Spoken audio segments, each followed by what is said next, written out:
Hello everyone, आज का हमारा टॉपिक है प्रोटोजोआन डिजीज़ेस, जिसमें हम मलेरिया और एमीबियासिस डिजीज़ के पैथोजन, इसके इंक्यूबेशन पीरियड, सिम्टम्स और ट्रीटमेंट के बारे में डिटेल से डिस्कस करने वाली हैं। प्रोटोजोआन डिजीज़ में वो डिजीज़ आ जाएंगी जो कि प्रोटोजोआ की वजह से कॉज होती है। इसमें सबसे फर्स्ट डिजीज़ है मलेरिया। सबसे पहले देखते हैं कि मलेरिया किस पैथोजन की वजह से कॉज होता है।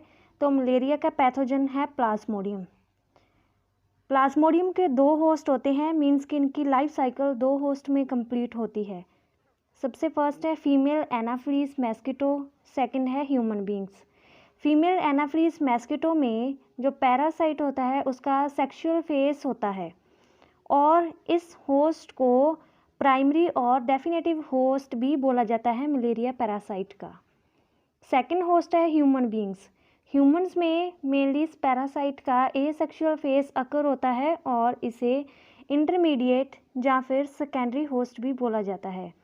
जब फीमेल एनाफिलीज मस्कीटो ब्लड के ऊपर फीड करती है तो वो सिर्फ एक वेक्टर होस्ट की तरह काम करती है या कैरियर की तरह काम करती है, तो वो पैरासाइट मस्कीटो को कोई भी हार्म नहीं पहुंचाता। नेक्स्ट है हिस्टोरिकल एस्पेक्ट्स। लैंसीसी ने 1717 में सबसे फर्स्ट टाइम में स्वैम्प, मलेरिया और मस्कीटो के बीच में एक रिलेशनशिप फाउंड किया था। इसके बाद 1880 में लावेर ने डिस्कवर किया कि जो मलेरिया डिजीज़ है वो प्रोटोजोआ की वजह से कॉज हो रही है, मीन्स कि इसमें जो पैरासाइट है, पैथोजन है, वो प्रोटोजोआ है। इन्होंने प्लाज्मोडियम को डिस्कवर किया और इन्हें अपने topic role of protozoan in causing disease के ऊपर 1907 में नोबेल प्राइज़ भी मिला। इसके बाद 1885 में गोल्जी ने कंफर्म किया कि लार्वेन की डिस्कवरी बिल्कुल सही थी कि जो प्लाज्मोडियम है वो मलेरिया कॉज करता है ह्यूमन्स रेड ब्लड सेल्स में। इसके बाद 1897 में रोनाल्ड रॉस, जो कि एक डॉक्टर थे जो इंडिया में बॉर्न हुए थे और वो इंडियन आर्मी में थे, उन्होंने ये एस्टेब्लिश किया कि जो मलेरिया पैरासाइट है वो फीमेल एनाफिलीज मस्कीटो के बाइट से ट्रांसमिट होता है। 1902 में उन्हें नोबेल प्राइज़ मिला अपनी इस डिस्कवरी के लिए और उन्होंने इंडिया में इस पर वर्क किया। नेक्स्ट है life cycle of Plasmodium parasite. Plasmodium को अपना लाइफ साइकिल कंप्लीट करने के लिए 2 होस्ट, मस्कीटो जिसको कि प्राइमरी होस्ट और ह्यूमन सेकेंडरी होस्ट, इन 2 होस्ट की नीड होती है अपने लाइफ साइकिल को कंप्लीट करने के लिए। तो ऐसा लाइफ साइकिल जिसमें पैथोजन को अपने लाइफ साइकिल को कंप्लीट करने के लिए 2 होस्ट की नीड होती है, तो उस लाइफ साइकिल को digenetic phase of life cycle बोलते हैं। अब देखते हैं प्लाज्मोडियम का लाइफ साइकिल। जैसे मस्कीटो है जिसके अंदर स्पोरोजोइट्स प्रेजेंट है। स्पोरोजोइट्स प्लाज्मोडियम की इन्फेक्टिव स्टेज होती है। जैसे ही मस्कीटो ने ह्यूमन को बाइट किया तो स्पोरोजोइट उनके हेपेटिक सेल्स में चले गए। हेपेटिक सेल्स के बाद ये मूव होते हुए लिवर में चले गए। लिवर में जाकर एसेक्सुअली रिप्रोड्यूस किए और मीरोजोइट की फॉर्मेशन की। इसके बाद ब्लड में से होते हुए मीरोजोइट रेड ब्लड सेल्स में चले गए और वहाँ पर इराइथ्रोसाइट्स में जाने के बाद ट्रोफनोजोइट की फॉर्मेशन कर दी।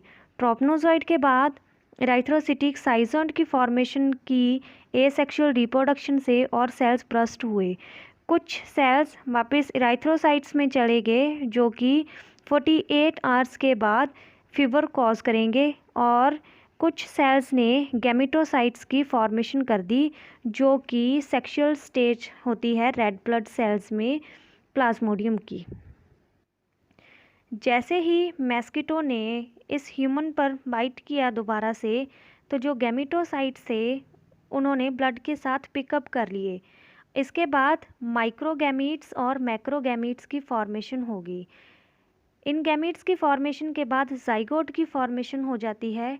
जाइगोट की फॉर्मेशन के बाद ऊकाइनेट की फॉर्मेशन हो जाती है और इसके बाद स्टमक की वॉल के साइड में से ऊकाइनेट से ऊसिस्ट की फॉर्मेशन हो जाती है।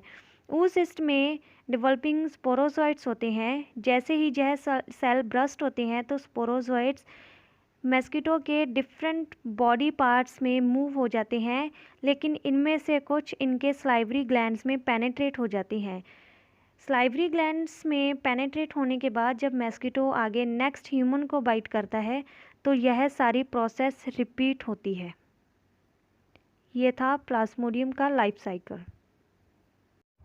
प्लाज्मोडियम के लाइफ साइकिल के बाद अब है प्लाज्मोडियम की वो स्पीशीज़ जो कि ह्यूमंस में मलेरिया कॉज करती है।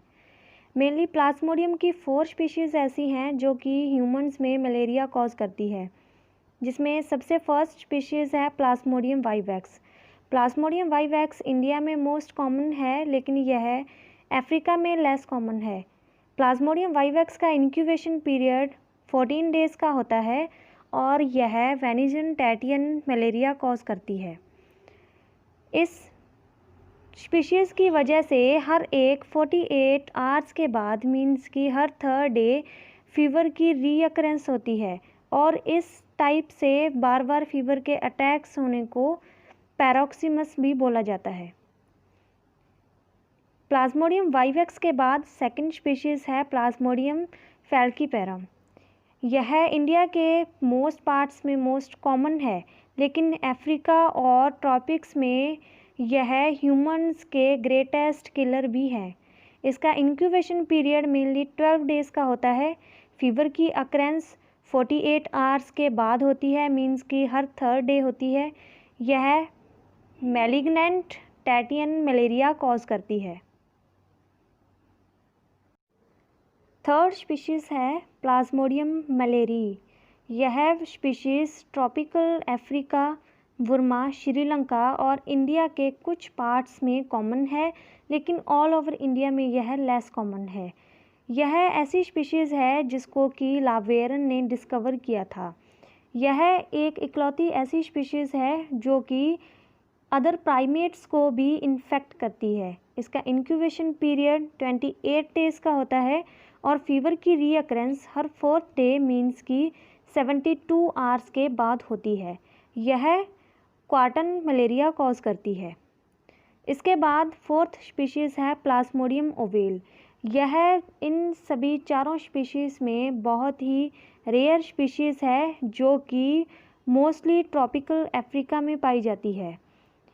मेनली यह इंडिया में सीन नहीं होती। इसका इंक्यूबेशन पीरियड 14 डेज़ का होता है और यह mild tertian malaria disease cause करती है। नेक्स्ट है symptoms of malaria. Infectious bite के 14 डेज़ के बाद पेशेंट को मलेरियल फीवर हो जाता है, जिसकी वजह से अर्ली रेस्टलेसनेस, स्लाइट स्लीपलेसनेस हो जाती है और इनकी वजह से मस्कुलर पेन, हेडेक और चिलनेस जैसी फीलिंग्स होती है। बॉडी को चिल करने के रिस्पॉन्स में जो बॉडी का टेम्परेचर है वो राइज होना स्टार्ट हो जाता है और 106 डिग्री फ़ारेनहाइट तक भी पहुंच जाता है। पेशेंट को बहुत ज़्यादा पसीना आता है। इसके बाद जो बॉडी का टेम्परेचर है वो डाउन होना स्टार्ट हो जाता है और नॉर्मल हो जाता है। इसके बाद जो नेक्स्ट अटैक होता है मलेरिया का वो 48 आवर्स के बाद होता है। तभी यह जो बॉडी का टेम्परेचर है फिर से इंक्रीज़ हो जाएगा और पेशेंट को हाई फीवर हो जाता है। सिम्टम्स के बाद है control of malaria. Malaria India में वाइडली स्प्रेड डिजीज़ है। इसका एक सेपरेट एंटी मलेरिया डिपार्टमेंट है गवर्नमेंट का, जो कि मलेरिया को नेशनल मलेरियल इरेडिकेशन प्रोग्राम की हेल्प से कंट्रोल करता है। कंट्रोल ऑफ मलेरिया के बाद है ट्रीटमेंट ऑफ पेशेंट कि मलेरिया के पेशेंट को कैसे ट्रीटमेंट दिया जाता है। इसमें क्यूनाइन ड्रग की हेल्प से मलेरिया के पेशेंट को ट्रीट किया जाता है। क्यूनाइन ड्रग को गिंचोना ट्री के बार्क से एक्सट्रैक्ट किया जाता है और यह plants West Indies, India, Sri Lanka, Java और पेरू में ग्रो किए जाते हैं। अदर एंटी मलेरिया ड्रग्स भी हैं जिनका यूज़ मलेरिया के ट्रीटमेंट के लिए यूज़ किया जाता है। वो ड्रग्स है पेल्यूड्राइन, प्रीमाक्वाइन, क्लोरोक्विनाइन, कैमोक्विन और कोमोप्राइमा। अब मलेरिया के ट्रीटमेंट के लिए सल्फ़र ड्रग्स का भी यूज़ किया जाता है, जैसे कि सल्फाडॉक्सिन और डेप्सोन। इसके बाद है प्रिवेंशन ऑफ इन्फेक्शन की इन्फेक्शन को होने से कैसे प्रिवेंट किया जा सकता है। तो डक्स, लार्विवोरस फिशेस, इंसेक्ट्स और इंसेक्टिवोरस प्लांट्स, इन सभी को उस वाटर में इंट्रोड्यूस करवाना चाहिए जिसमें कि मलेरियल पैरासाइट के लार्वा और प्यूपा प्रेजेंट होते हैं, क्योंकि ये सभी नेचुरल एनिमीज़ होते हैं मस्कीटो के लार्वा और प्यूपा के। ये उन पर फीड करेंगे और इन्फेक्शन से हमें प्रिवेंशन मिल जाएगी। मलेरिया के बाद नेक्स्ट डिजीज़ है एमीबियासिस, जिसको कि एमोबिक डिसेंट्री भी बोला जाता है। इसका पैथोजन होता है एंटामीबा हिस्टोलिटिका। इसकी वजह से यह डिजीज़ कॉज होती है। इसका होस्ट मोनोजेनेटिक होता है, मींस कि इसे अपना लाइफ साइकिल कंप्लीट करने के लिए एक सिंगल होस्ट मींस कि ह्यूमंस की नीड होती है। एंटामीबा हिस्टोलिटिका को सबसे फर्स्ट टाइम में 1859 में लेम्बल ने डिस्कवर किया था और इसके पैथोजेनिक नेचर को 1875 में लॉस्ट ने डिस्कवर किया था। ये जो पैथोजन है वो मेनली ह्यूमंस की लार्ज इंटेस्टाइन में पाया जाता है और यह मेल्स में मोस्ट कॉमनली देखने को मिल जाता है।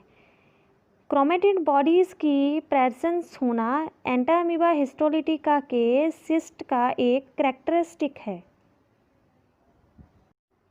नेक्स्ट है mode of transmission. Mode of transmission mainly 3 type से होता है। फर्स्ट है फीकल ओरल रूट से, सेकंड सेक्सुअल ट्रांसमिशन से और थर्ड है वेक्टर से, जैसे कि फ्लाइज और कॉकरोच। नेक्स्ट है इंक्यूबेशन पीरियड। इस डिजीज़ का इंक्यूबेशन पीरियड 2 से लेकर 4 वीक्स या फिर इससे ज़्यादा हो सकता है। थर्ड है मोड ऑफ इन्फेक्शन।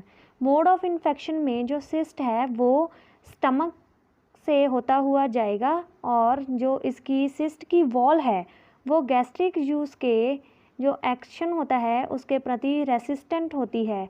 लेकिन जब यह सिस्ट इंटेस्टाइन में जाता है तो वहाँ पर ट्रिप्सिन के एक्शन से सिस्ट की वॉल डाइजेस्ट हो जाती है।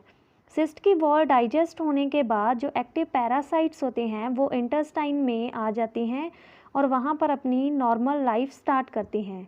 Entamoeba histolytica red blood capsules के ऊपर फीड करता है और टेट्रा न्यूक्लिएट सिस्ट इसकी इन्फेक्टिव स्टेज होती है। एंटामीबा हिस्टोलिटिका मेनली डाइमॉर्फिक होता है क्योंकि यह 2 फॉर्म्स में प्रेजेंट होता है, लार्जर और स्मॉलर फॉर्म।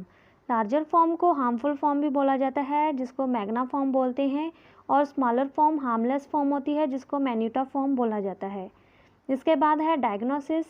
डायग्नोसिस में देखेंगे कि जैसे चारकोट लेडन क्रिस्टल्स जो कि प्रोटीन्स के बने हुए होते हैं वो इसिनोफिलिस के साइटोप्लाज्म में प्रेजेंट होंगे और क्रोमेटिड बॉडीज़ की प्रेजेंस होना भी हिस्टोलिटिका का ही एक कैरेक्टरिस्टिक है।